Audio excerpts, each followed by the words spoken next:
The monitoring station hung in the darkness of space like a metal spiderweb. Inside, dozens of Valorian technicians watched their screens with the calm confidence of a species that had ruled their corner of the galaxy for 3,000 years. They had seen everything, or so they thought. Technician Mirasol was halfway through her shift when the alarm chimed. It was a soft sound, not urgent, just informative. She glanced at her display and saw what the automated systems had found. A fleet, unknown origin, heading toward Valorian space. She called over her supervisor, a veteran named Thexamar who had worked the station for 20 cycles. He leaned over her shoulder and studied the readings. His face showed no concern. In fact, he almost smiled. "How many ships?" he asked. 73, sir. All capital class. Energy signatures?" Mirasol pulled up the detailed scan. Fusion drives. Basic electromagnetic communications. Kinetic weapons with some missile systems. No quantum links detected. No graviton manipulation. No plasma technology. Thexmar actually laughed. "They're using fusion drives? What is this, the old era?" He patted her shoulder. "Send the report to Fleet Command, but mark it low priority. These primitives probably don't even know they've entered our territory." But something bothered Mirasol. She looked at the secondary readings. "Sir, they're broadcasting on all frequencies. The signal is very strong, but it's encrypted. I can't break it." "Of course you can't. Different species, different encryption. They're probably just talking to each other." Thexmar walked back to his station. "Don't worry about it. Fleet Command will send someone to escort them out or bring them to a diplomatic station." Mirasol nodded, but she kept watching. The unknown fleet moved steadily forward. Their formation was tight and organized. These weren't random ships wandering lost through space. They knew exactly where they were going. 2 days later, Fleet Admiral Kessithor received the report in his office on the Valorian homeworld. He was a tall being with blue-tinted skin and 4 arms, each moving independently as he reviewed multiple data screens at once. His service record was impressive. 40 battles, 40 victories. He had never lost a ship under his command. He read through the sensor data with growing amusement. Fusion drives. The Valorians had stopped using those 600 years ago. He remembered seeing them in museums as a child. And kinetic weapons? That meant these aliens were literally throwing metal at their enemies. How quaint. His second-in-command, Commander Velkas, stood nearby. "What should we do, Admiral?" Kessithor waved one hand dismissively. "Send a standard enforcement fleet. 47 ships should be more than enough. Have them intercept and deliver the standard message. If these primitives don't turn around, disable their engines and tow them to Station Gamma for processing." "Should we wait for diplomatic channels?" "For what?" "To talk to a species that still uses fusion drives?" Kessithor shook his head. "No. We show them our strength, they understand their place, and everyone goes home. It's the same story we've done 100 times. Velkas hesitated. "Sir, there is one odd detail. They're broadcasting continuously, and the encryption is very sophisticated, much more advanced than their ships suggest." Kessithor finally looked up. "Sophisticated how?" "Our AI can't break it. Neither can our quantum computers." For a moment, the Admiral was silent. Then he shrugged. "Maybe they bought the encryption from someone else. Or stole it. It doesn't matter. Encryption won't stop a plasma lance." He made the authorization with a gesture. "Send the fleet. Let's get this over with." The Valorian enforcement fleet launched 12 hours later. 47 warships, each one a masterpiece of technology. Their hulls were made from quantum-hardened alloys. Their weapons could tear through planets. Their shields could stop anything short of a star going supernova. And every single system was controlled by advanced artificial intelligence, linked together through quantum networks that operated faster than light itself. Captain Brendid commanded the flagship. He had done enforcement missions like this before. They were boring but necessary. Sometimes younger species needed to be reminded that space was not free for everyone to wander through. The Valorian Empire had rules, and those rules would be respected. As his fleet moved toward the intercept point, he reviewed the data on the unknown aliens. No one had identified their species yet. The ships were blocky and ugly, with none of the elegant curves of Valorian design.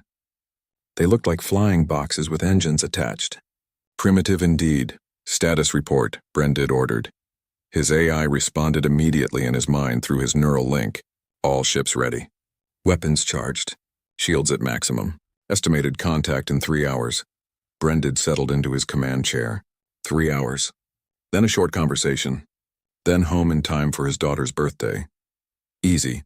But back on the monitoring station, Mirasol was worried. She had been tracking both fleets and something was wrong. Small things at first. One of their surveillance satellites near the unknown fleet had stopped responding. Then another. Then 3 more. "Thexmar," she called out. "We're losing satellites." Her supervisor came over, frowning now. "Which ones?" "All the ones closest to the unknown fleet. They're just going offline. No warning, no damage reports, just gone." Thexmar checked his own systems. She was right. 17 satellites had gone dark in the last 6 hours, all of them in the same region of space where the unknown fleet was traveling. Could it be a malfunction? Mirasol asked. 17 satellites all failing at the same time? No. Thexmar opened a priority channel to Fleet Command. "This is Station XR7. We have a developing situation. The unknown fleet may have capabilities we didn't detect, but by then it was too late." Captain Brendid's fleet was already at the intercept point. The unknown ships hung in space before them. 73 vessels against 47. The numbers didn't matter. Valorian technology was superior. Everyone knew it. Brendid opened all communication channels. "Attention, unknown vessels. You have entered Valorian territory without authorization. Power down your weapons and prepare to be escorted to diplomatic processing. This is your only warning." The response was not what he expected. The unknown ships didn't power down. They didn't respond at all through normal channels. Instead, their broadcast signal intensified. It was the same encrypted message, but now it was much stronger, so strong that it started to interfere with his ship's systems. "AI, filter out that signal," Brendid ordered. For the first time in his career, the AI didn't respond immediately. There was a pause. A tiny, impossible pause. Then the lights flickered. Brendid sat up straight. What was that? His weapons officer turned from her station, her face confused. "Sir, the plasma lance just went offline. It won't respond to commands. Impossible. Run diagnostics. I'm trying, sir." The diagnostic system isn't responding either. Around the bridge, other officers started reporting problems. Navigation was glitching. Secondary weapons were offline. The quantum link to Fleet Command was experiencing lag, something that should never happen with faster-than-light communication. Through the view screen, the unknown fleet just sat there. They hadn't fired a single shot. They hadn't even moved. They were just broadcasting that signal, and somehow everything was falling apart. Brendid felt something he hadn't felt in years. Fear. "All ships," he said quietly. "Battle stations. Prepare for combat."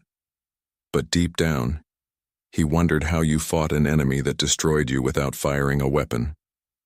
The unknown aliens, the ones the Valorians had dismissed as primitive, had just proven that sometimes the most dangerous weapon wasn't the biggest gun. Sometimes it was the one you never saw coming. And the Valorians, with all their advanced technology, were about to learn a very hard lesson about the species called humans. Captain Brendid watched his command screen die and come back to life 3 times in 10 seconds. Each time it flickered back on, more systems showed red. Weapons offline, shields failing, communications breaking apart into static and strange patterns. "Sir, I can't reach half the fleet," his communications officer reported. Her voice was steady, but her hands shook as she worked her console. "The quantum link keeps dropping." "Switch to electromagnetic backup," Brendid ordered. "Already tried. It's being jammed by that signal from the unknown fleet." Brendid stared at the human ships through his view screen. They still hadn't moved.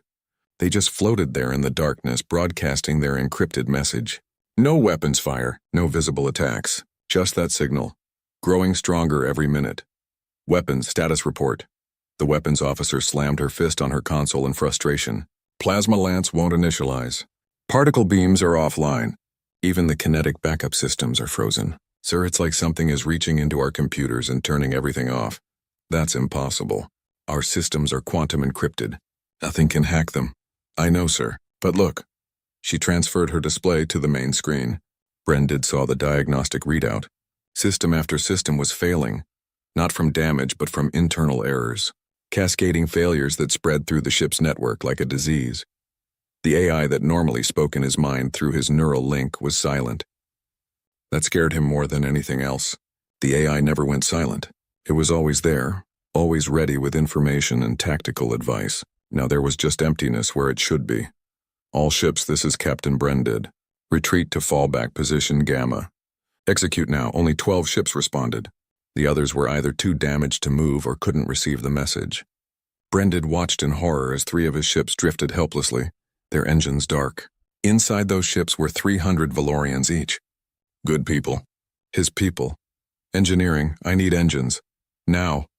The chief engineer's voice came through, barely audible over the static. Captain, the main drive is offline.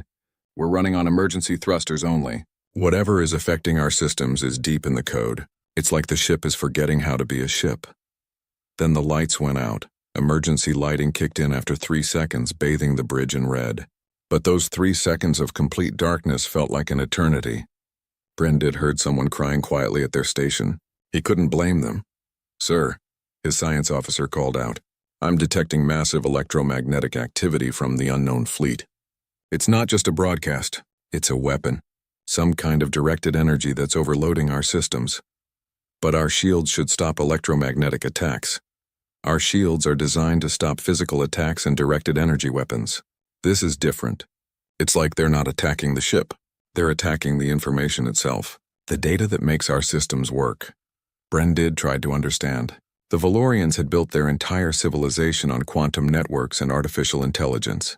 Everything was connected. Every ship talked to every other ship. Every weapon system coordinated with every other weapon system. It made them incredibly efficient and powerful. But now he realized it also made them vulnerable. If someone could attack the network itself, the connections between things, then all that power meant nothing. Another ship went dark on his display. That made 27 ships completely disabled. The others were barely functioning. His grand fleet of 47 warships had been reduced to helpless metal boxes in less than an hour. And the enemy still hadn't fired a shot. Get me a message to Fleet Command, any way possible. Tell them we're under attack by an unknown weapon system. Tell them to keep all ships away from this sector until we figure out what's happening. His communications officer worked frantically. I'll try, sir, but the quantum link is completely dead. I'll have to send a basic electromagnetic signal. It will take hours to reach home. Do it. While she worked, Brendid made a decision. He had to get closer to one of those unknown ships. He had to see what they were dealing with. Helm, use emergency thrusters. Take us toward the nearest enemy vessel. Slow approach. Sir, without shields or weapons, that's suicide. They haven't shot at us yet. I don't think they want to. They want to disable us, not destroy us. There's a difference. Brendid hoped he was right. Move us in. Science, I want every sensor we have left pointed at that ship. I want to know what we're fighting. His ship crawled forward, moving at a fraction of its normal speed. The human vessel grew larger on the view screen. It was ugly and blocky, just as the initial reports had said. No elegant curves, no artistic design. It looked like someone had welded together a bunch of metal boxes and called it a spaceship. But as they got closer, Brendid saw details that the long-range scans had missed. The hull was thick, much thicker than a Valorian ship. And there were no external sensors or delicate antenna arrays. Everything was built inside that armored shell. Sir, I'm getting readings now, the science officer said. That ship's hull is designed to block electromagnetic radiation. It's like they built a fortress around all their important systems, and there are no quantum links between ships. Each one operates completely independently. How do they coordinate? Basic radio communication. Very simple, very slow. But it can't be jammed by our quantum interference because it doesn't use quantum technology. Brendid felt a chill run through his body. These aliens had built their ships to be the opposite of everything Valorian. Where Valorian ships were connected and networked and smart, these ships were isolated and independent and simple. Where Valorian technology relied on AI and quantum computing, these ships used basic systems that couldn't be hacked because they weren't smart enough to hack. It wasn't primitive technology. It was hardened technology, built to survive in hostile conditions.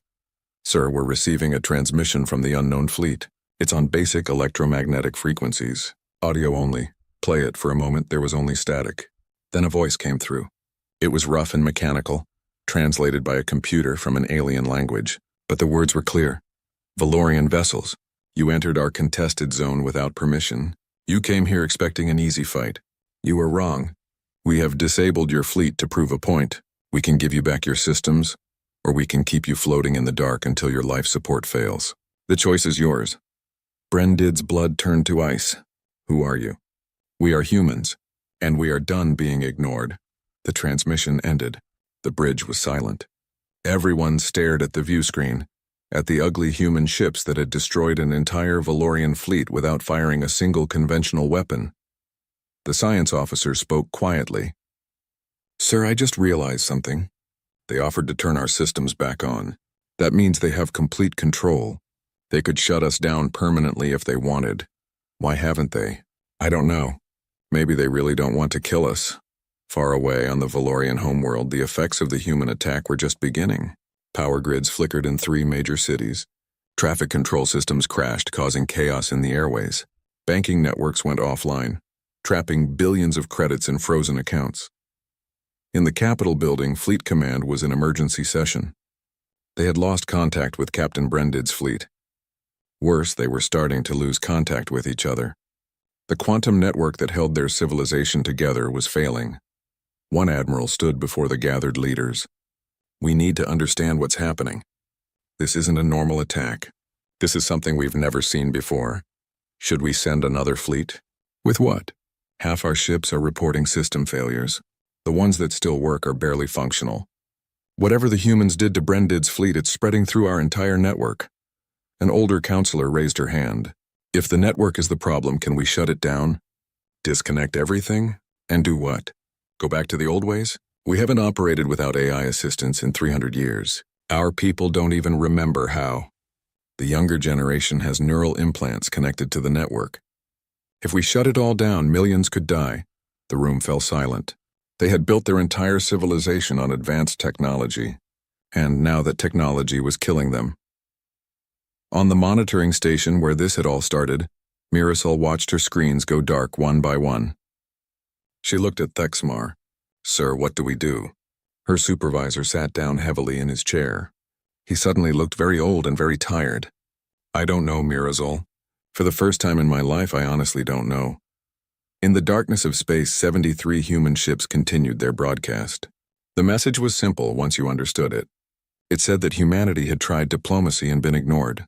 They had tried warnings and been laughed at. So now they were speaking in a language the Valorians would finally understand, the language of consequences. The Valorian homeworld had never experienced a blackout before. For 3,000 years, their power grids had run without interruption.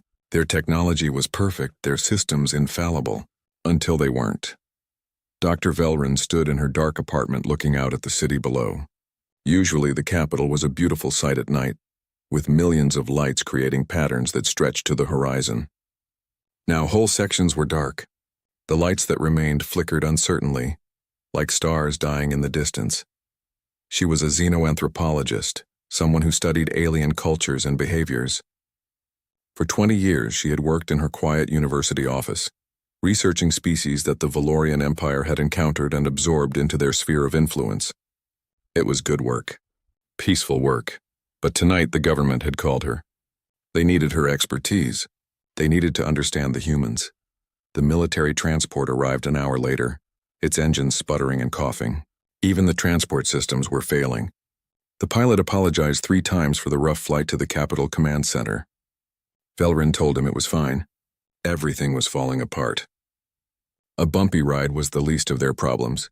The command center was running on backup power. Emergency lights cast everything in harsh shadows. Military officers and government officials rushed back and forth, their faces tight with stress and fear. Velrin had never seen Valorian leadership look so shaken. Fleet Admiral Kessathor met her in a conference room. He looked like he hadn't slept in days. His forearms moved nervously, a sign of deep anxiety in their species. Dr. Velrin, thank you for coming. Admiral, how bad is it? He gestured to a screen that flickered and died and came back to life. As of 1 hour ago, 73% of our quantum network is offline. Our AI defense systems are either shut down or have gone rogue and are attacking their own infrastructure. We've lost contact with 18 colony worlds. Orbital defense platforms around our homeworld are dark. Ships are stranded across the Empire, and it's all because of one human fleet broadcasting from a single location. Velrin sat down slowly. One fleet did all this? One fleet. 73 ships, using what we thought was primitive technology. Cassathor pulled up the data they had collected. We need you to tell us about these humans. Who are they? Where do they come from? And how did they do this to us? Velrun studied the information. There wasn't much. A few intercepted communications, some sensor readings from before the cascade failure, and one brief audio message. She listened to the message 3 times, analyzing the tone and word choice. They're angry, she said finally, but they're not trying to destroy you. If they wanted to, they could have. This is a demonstration. A demonstration that's killed hundreds of our people. Planes fell from the sky when traffic control failed. Medical facilities went dark in the middle of surgeries. Automated systems that people rely on just stopped working. I understand. But from their perspective, you ignored their diplomatic attempts. I'm guessing they tried to contact you before this? Cassathor was quiet for a moment. Then he called up some old files. There were 3 attempts at contact over the past 40 standard years. Each time they wanted to discuss territorial boundaries and protection of pre-spaceflight species. We sent back standard responses telling them to submit formal requests through proper channels. Did they? I assume so. But those requests would have been reviewed by AI systems and filed based on priority. A species with their level of technology would have been classified as low priority. Velrun felt a headache building behind her eyes. So you ignored them. For 40 years you ignored them, and now you're surprised they found another way to get your attention? We didn't ignore them. You dismissed them because their technology looked primitive. Velrun pulled up the sensor data on human ships. Admiral, look at this. Really look at it. Their ships have hulls 3 times thicker than ours. Their systems are completely isolated from each other. They use basic electromagnetic communication instead of quantum links. Does any of this seem familiar to you? Cassathor studied the data. No, why would anyone build ships like that? Because of where they come from. Velrun started searching through the limited information they had on human origin. We have a location for their homeworld from their navigation data. Let me check what we know about that system. She found it. A yellow star, 3rd planet. She pulled up the astronomical data and started reading. Her eyes went wide. Admiral, the human homeworld is a nightmare. Look at this. Massive electromagnetic storms that cover half the planet at any time. A magnetosphere that shifts unpredictably. Solar radiation levels that would kill most species. And the planet itself experiences tectonic activity that causes earthquakes and volcanic eruptions constantly. So they evolved in hell. Their technology isn't primitive. It's hardened. Built to survive conditions that would destroy our equipment in seconds. Velrun pulled up more data, her mind racing. Our quantum computers need stable conditions. Our AI systems need clean electromagnetic environments. Our networked technology assumes a peaceful, controlled setting. But humans never had that. They had to build technology that could work during an electromagnetic storm. Systems that would keep functioning when everything else failed. Cassathor stared at the data. You're saying their technology is designed for disaster? Exactly. And we built our entire civilization on the assumption that disasters wouldn't happen. Everything connected, everything dependent on everything else. It's efficient in peacetime. But the moment someone attacks the network itself... She gestured at the dark room around them. This happens. Another officer entered, his face pale. Admiral, we just received another message from the human fleet. They're giving us 72 hours to withdraw from what they call contested territories. If we don't, they'll keep our systems offline permanently. What contested territories? The officer pulled up a star map. It showed several systems marked in red. These regions, they all have one thing in common. Each contains a pre-spaceflight civilization. Species that are still developing, not yet ready for contact. Velrun understood immediately. They're protecting them. The humans are protecting younger species from being absorbed into your empire before they're ready. It's not absorption, it's guidance. We help species advance. Do they want your help? Did anyone ask them? Velrun knew she was crossing a line, but she didn't care anymore. Admiral, I've studied 17 species that the Valorian Empire guided. 12 of them lost their native cultures within 2 generations. 3 experienced population collapse from diseases they weren't ready for. 1 committed mass suicide rather than live under Valorian control. But that's all in classified files that no one reads because it doesn't fit the story we tell ourselves. The room was silent. Cassathor looked at her with something between anger and shame. The humans know this, Velrun continued. They've probably studied us the way I study other species. They know what we do to younger civilizations, and they're willing to go to war to stop it. Then why haven't they destroyed us? If they can shut down our entire civilization, why are they giving us time to respond? Belrin looked at the message again. Because they don't want to be like us. They don't want to be conquerors. They just want us to leave those other species alone. She paused, and maybe they're hoping we're smart enough to realize we have no choice. Deep in the archives, Velrin spent the next 12 hours searching through old data. She found something that made her call the Admiral immediately. Sir, I found something. 43 years ago, the humans sent us a detailed offer. They wanted to share their technology-hardening techniques, methods to protect systems from electromagnetic attack, ways to build redundancy into networks, protocols for operating without AI assistance. Why would they share that? Because they thought you might need it someday. They were trying to help. Look at the message that came with the offer. She read it aloud. We know your technology is more advanced than ours, but we learned hard lessons on a hard world. These lessons could save lives. Please consider this offer in the spirit of friendship between species reaching for the stars together. What happened to the offer? Your AI systems reviewed it, determined it was beneath Valorian interest, and filed it in long-term storage. No one even read it. Kesthor was quiet for a long time. We had the solution to this attack 40 years ago, and we threw it away because we thought we were too advanced to need it. Yes. In space, Captain Brendid and his disabled fleet waited in the darkness. They had been given emergency supplies by the humans. Food, water, medical equipment, even spare parts, delivered by human shuttles that docked carefully with each disabled Valorian ship. Brendid had spoken with a human commander face to face. The human was shorter than him, with pale skin and eyes that seemed to see right through him. She spoke clearly and without hatred. We're not your enemy, Captain. We're just not going to be ignored anymore. Your people are good at talking about honor and civilization. Now you'll have to prove you actually believe in those things. She had left him with that thought, and in the darkness of his disabled ship, Brendid wondered if she was right. Had they become the villains in someone else's story? Had their advancement blinded them to their own arrogance? He looked at his crew, working by emergency lighting to keep basic life support running. They were scared but alive. The Huma Fleet Admiral Kesethor stood in the military museum, staring at ships that hadn't flown in 500 years. They were relics from a different age, back when the Valorians had just begun exploring the stars. The ships were crewed by modern standards with manual controls and simple computer systems. No AI, no quantum links, no networked anything. They were also the only ships that would still work. Can we actually fly these? He asked the chief engineer beside him. The engineer was old, probably the only person left in the fleet who remembered how these ancient systems worked. She walked along the hull of the nearest ship, running her hand over the metal. The Dreadstar. She was my grandfather's ship. He told me stories about flying her when I was young. That's not an answer. Yes, Admiral, we can fly them. These ships are simple, almost primitive, but they work. And more importantly, they can't be hacked because there's nothing smart enough to hack. She looked at him with sad eyes.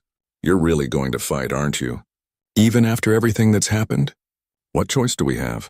If we surrender to the humans, we look weak. Every species in the galaxy will think they can push us around. And if we lose? Kesethor didn't answer. He couldn't imagine losing. The Valorian Empire had never lost a war.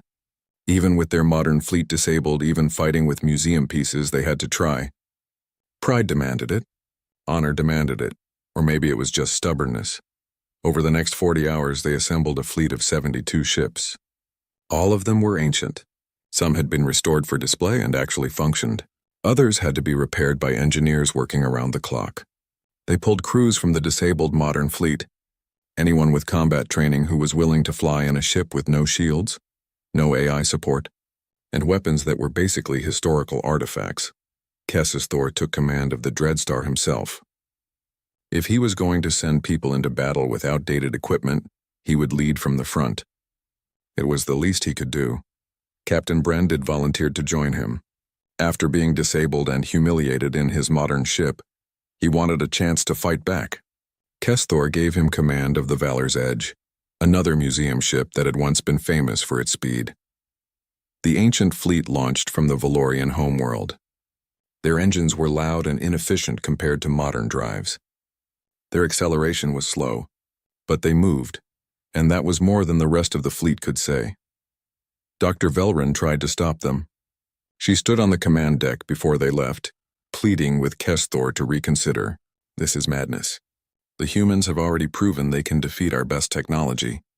What makes you think you can win with ships from a museum? These ships can't be shut down by their electromagnetic weapon.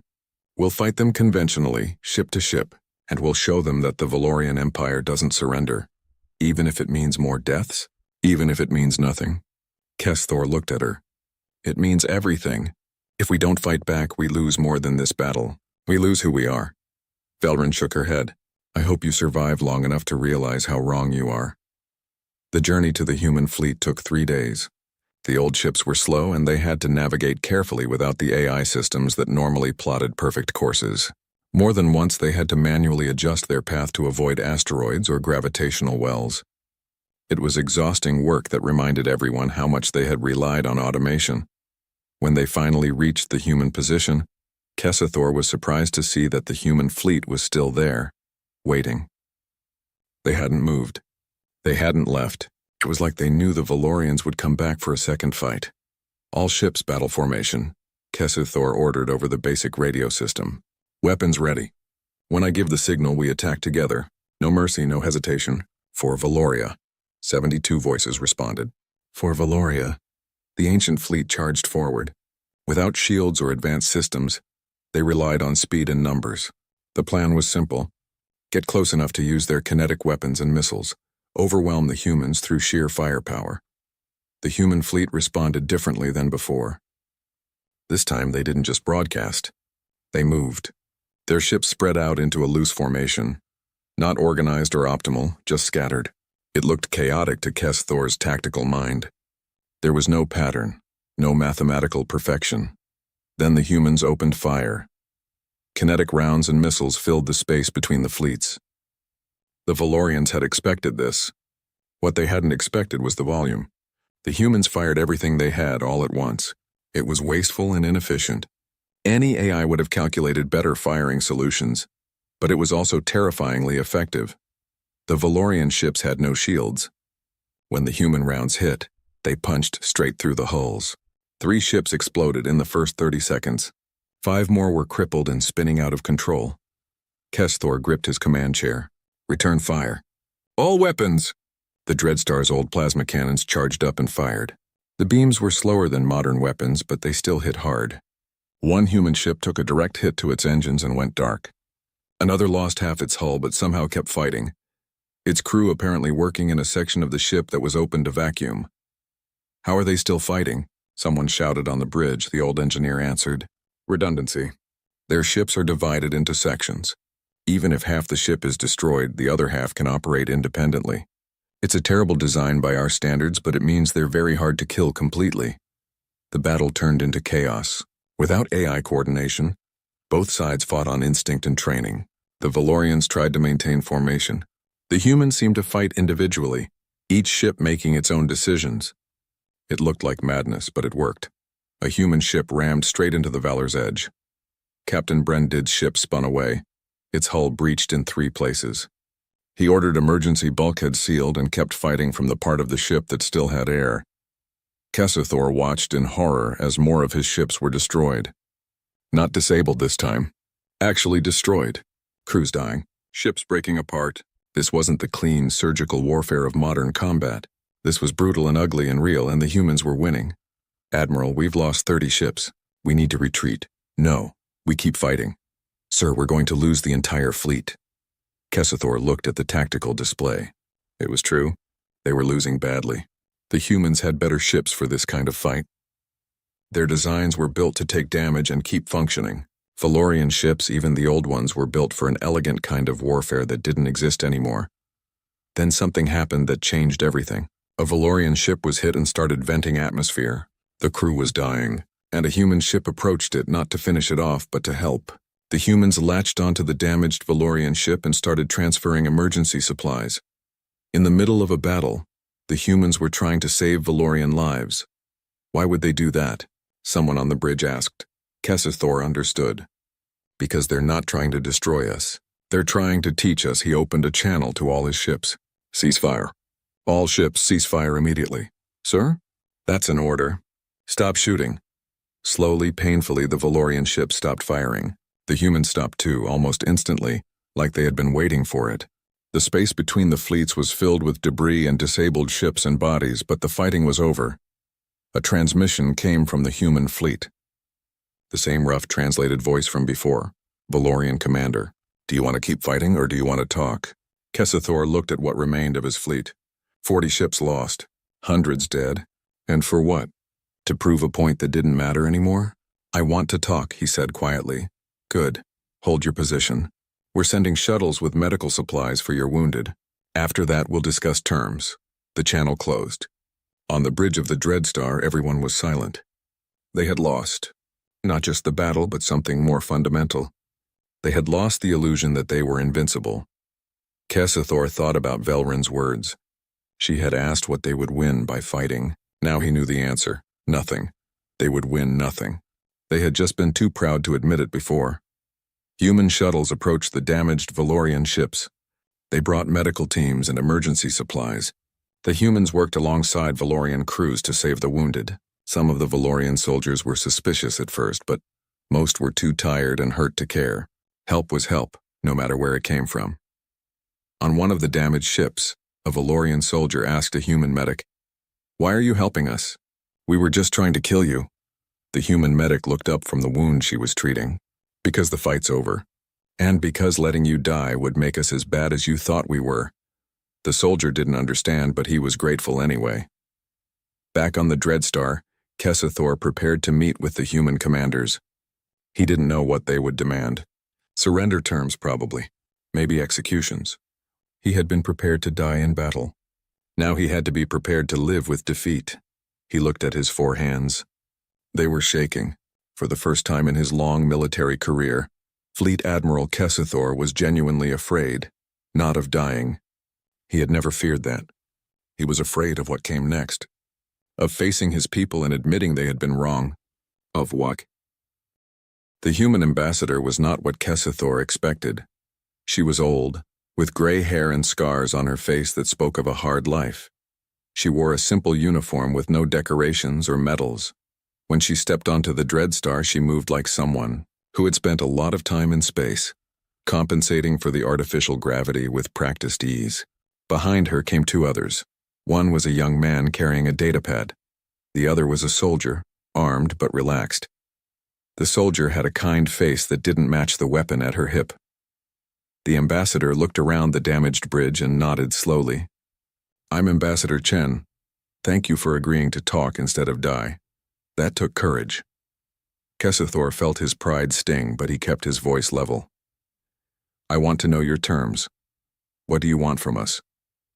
Chen pulled out a chair and sat down without asking permission.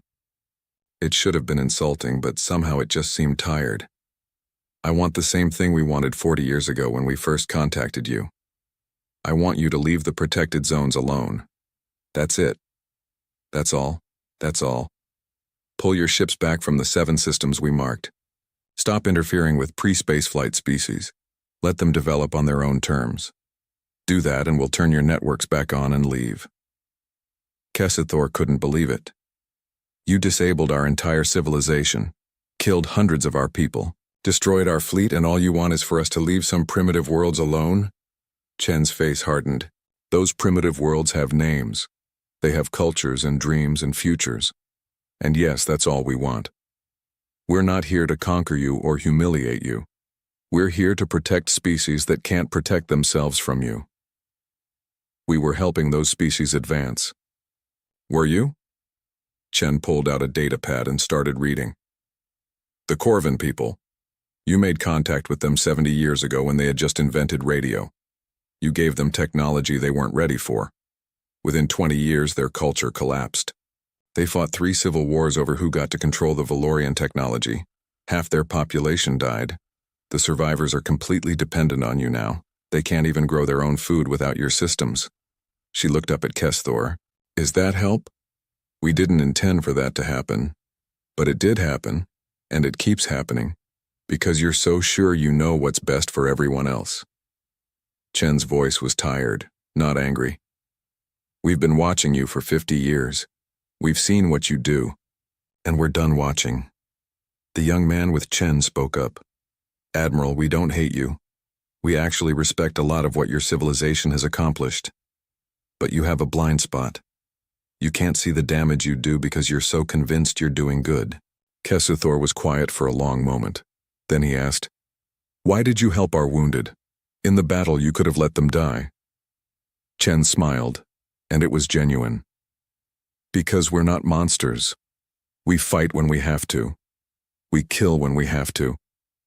But we don't let people die when we can save them. That's the difference between us and you. We know we're capable of terrible things, so we have to try very hard to be better.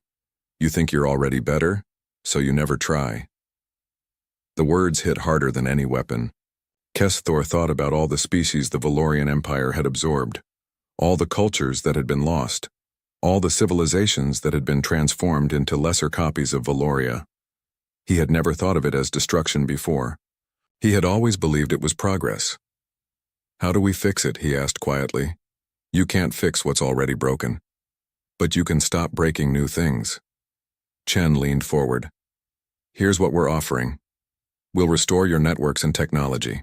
We'll share our hardening techniques so you can protect yourselves from attacks like this in the future. And we'll establish a neutral zone around the protected systems. In exchange, you withdraw, and you never contact those species until they develop spaceflight on their own. And if we refuse, then you stay dark. Your empire collapses. Millions die from starvation and system failures. Your colonies are cut off forever. Is that really worth it to maintain control over 7 systems you have no right to control?" It wasn't. Kesthor knew it wasn't. But admitting it meant admitting that everything he had believed about the Valorian Empire was wrong. It meant accepting that they were not the heroes of their own story. "I need to consult with my government. You have 48 hours left on our deadline. After that, we make the shutdown permanent." Chen stood up. "Admiral, I hope you make the right choice. We really don't want to be your enemies, but we will be if we have to." She left with her team. Kesthor sat alone on his damaged bridge, thinking about empires and pride and the cost of being wrong. On the Valorian homeworld, the debate raged. The government was split. Half wanted to fight to find some way to defeat the humans and restore Valorian dominance. The other half wanted to accept the terms and save what they could. Dr. Velrin addressed the council. "I've studied the humans extensively over the past week. I've read everything we have on them, everything we ignored for decades. And I've learned something important. They're not like us. They didn't grow up in a safe, gentle world. They come from a planet that tried to kill them every single day." She pulled up images of Earth, storms that covered continents, volcanoes that could destroy civilizations, earthquakes that reshaped coastlines, ice ages and heat waves and diseases that killed millions. They survived all of that, and it taught them something we never learned. It taught them that survival isn't about being the strongest or the smartest. It's about being adaptable, being able to function when everything else fails. They built their entire civilization around the idea that disaster is normal, and you have to be ready for it. An old counselor spoke. "What does this have to do with our decision?" "Everything. Because we built our civilization around the opposite idea. We assumed peace and stability. We assumed our technology would always work. We assumed we would always be in control. And the moment someone challenged those assumptions, we fell apart." She looked around the room. "The humans are offering to teach us. They're offering to share the lessons they learned the hard way. We can take that offer and become stronger, or we can refuse it and stay broken. That's the real choice here." The vote was close, but eventually the acceptance won. The Valorian Empire would withdraw from the protected zones. They would accept human terms. They would survive, but they would be different. When Ambassador Chen received the message, she allowed herself a small smile. They made the smart choice, good for them. "What happens now?" the young man asked. "Now we keep our word. We restore their systems, we share our technology, and we watch to make sure they actually withdraw. And we hope they learn from this. And if they don't?" Chen looked out at the stars. "Then we do this all over again. But I think they will." They're proud, but they're not stupid. They've seen what we can do. They won't forget that. Over the next week, human technicians worked with Valorian engineers to restore the quantum networks. It was slow work, but gradually systems came back online. Power grids stabilized, ships regained function. The Empire began to breathe again. But things were different now. The Valorians had learned that their technology, for all its advancement, was fragile. They started implementing the hardening techniques the humans shared. They built redundancy into their systems. They trained people to function without AI assistance, just in case. Dr. Velrin was appointed as the chief human liaison. She spent months learning about human culture, history, and philosophy. The more she learned, the more she respected them. They were a species that had faced extinction dozens of times and survived each time through stubborn determination and adaptability. She became friends with Ambassador Chen. They had long conversations about their different species and what they could learn from each other. Chen told her stories about Earth, about a world so dangerous that humans had to evolve creativity and cooperation just to survive childhood. "We're not special," Chen said one night over drinks. "We're just survivors. We got lucky enough times to make it to space, but we never forgot where we came from. We never forgot that the universe is dangerous and unforgiving." "I think that makes you very special," Velrin replied. "You could have used your strength to conquer. Instead, you used it to protect. We've done our share of conquering, had plenty of wars among ourselves, made every mistake you can imagine." Chen looked sad. "That's why we know what you were doing to those younger species, because we did it to each other for thousands of years. We know how it ends, and we didn't want to see it happen again." Captain Brendid recovered from his wounds and returned to service. He requested assignment to the border regions near human space. When asked why, he said he wanted to learn from them. He spent years studying human tactics and philosophy. Eventually, he wrote a book about the experience that became required reading in the Valorian Military Academy. Fleet Admiral Kessathor resigned from his position. He couldn't lead anymore, not after what had happened. But he didn't disappear. Instead, he traveled to the protected zones and watched the species there develop naturally, without interference. He saw their cultures bloom and grow in ways that would have been impossible under Valorian guidance. It was beautiful and humbling and sad, knowing what had been lost in other systems. Thank you for watching and comment for next part.